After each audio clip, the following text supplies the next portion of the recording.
Əssalamu aleykum və rəhmətullahi və bərəkatuh, hörmətli qardaşlar və bacılar. Həzrəti Məhəmməd sallallahu aleyhi və səlləm biz müsəlmanlar üçün sadəcə bir elçi deyil, həm də həyatın hər anında örnək götürəcəyimiz ən uca şəxsiyyətdir.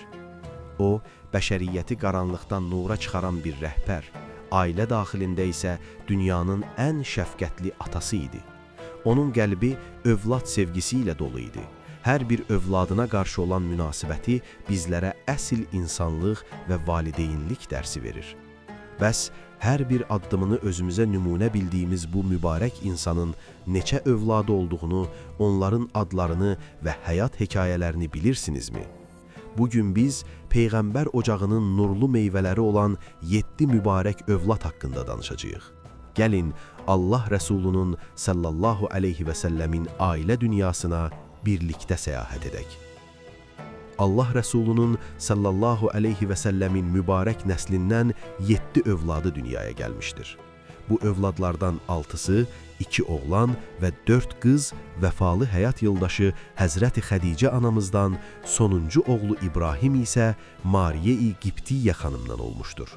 İndi isə gəlin, İslam tarixinin bu ən şərəfli ailə üzvlərinə, onların doğum sırasına görə bir-bir nəzər salaq. 1. Həzrəti Qasim, Peyğəmbərimizin ilk övladıdır. Miladi 598-ci ildə Məkkədə doğulmuşdur. Peyğəmbərimiz məhz onun adı ilə Əbul-Qasim, Qasimin atası künyəsini daşıyırdı.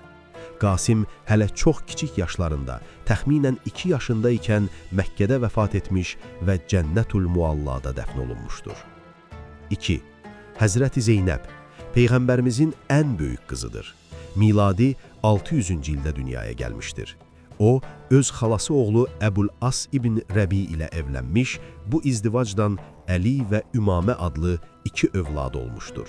Hicrətin 8-ci ilində, miladi 629-cu ildə Mədinədə vəfat etmiş və Cənnətül Bəqidə dəfn olunmuşdur.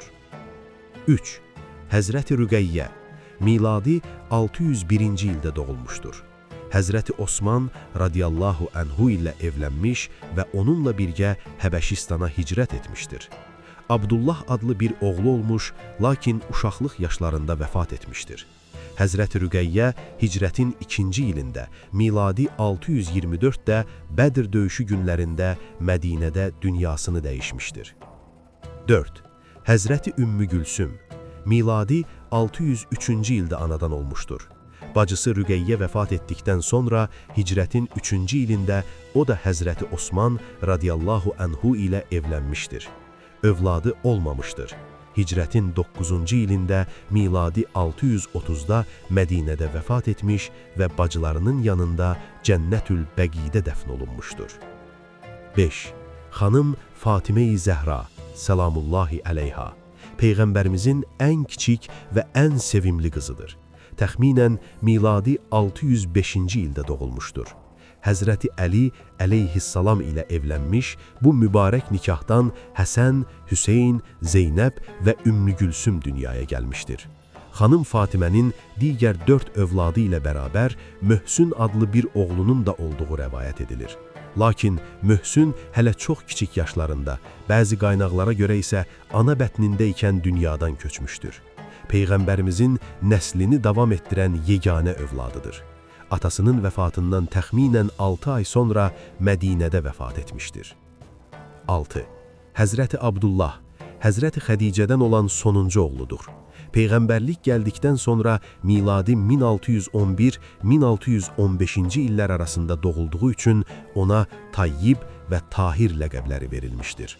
O da qardaşı Qasim kimi çox kiçik yaşda Məkkədə vəfat etmiş və Cənnətül Muallada dəfn olunmuşdur. 7. Həzrəti İbrahim, Peyğəmbərimizin ən kiçik övladıdır. Hicrətin 8-ci ilində, miladi 630-da Mədinədə Mariyə xanımdan doğulmuşdur. Peyğəmbərimiz sallallahu aleyhi və səlləm onun doğulmasına çox sevinmişdi. Lakin İbrahim də təxminən 18 aylıq ikən vəfat etmiş və Cənnətül Bəqidə dəfn olunmuşdur. Dəyərli izləyicilər, gördüyünüz kimi Allah Rəsulunun sallallahu aleyhi və səlləmin 7 övladından 6-sı o hələ sağ ikən dünyadan köçmüşdü. Bir ata üçün bundan daha ağır bir imtahan təsəvvür etmək çətindir. Lakin o hər bir itki qarşısında bizlərə səbrin ən uca zirvəsini göstərdi. Oğlu İbrahim vəfat edərkən gözlərindən yaş süzülən Peyğəmbərimiz sallallahu aleyhi və səlləm belə buyurmuşdu: "Göz yaşarar, qəlb hüzünlənər, lakin biz Rəbbimizin razı olmayacağı heç bir sözü söyləmərik. Vallah ey İbrahim, sənin ayrılığın bizi çox kədərləndirdi." Bu sözlər bir Peyğəmbərin həm nə qədər şəfqətli bir ata, həm də Allaha nə qədər təslim olmuş bir bəndə olduğunun sübutudur. O övladlarını itirəndə üsyana deyil, duaya sarıldı.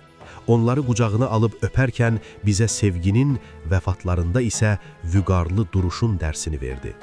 Peyğəmbərimizin sallallahu aleyhi və səlləmin övladlarına olan bu sevgisi və onların mübarək xatirəsi biz müsəlmanlar üçün hər zaman əzizdir. Allah bizləri o uca Peyğəmbərin şəfaətindən məhrum etməsin və bizə də övladlarımızı o nurun işığında böyütməyi nəsib etsin. Videonu izlədiyiniz üçün təşəkkür edirik. Bu məlumatların daha çox insana çatması üçün videonuzu bəyənməyi və kanalımıza abunə olmağı unutmayın. Allah hər birinizdən razı olsun. Vəsselamun əleykum və rəhmətullahi və bərəkatuh.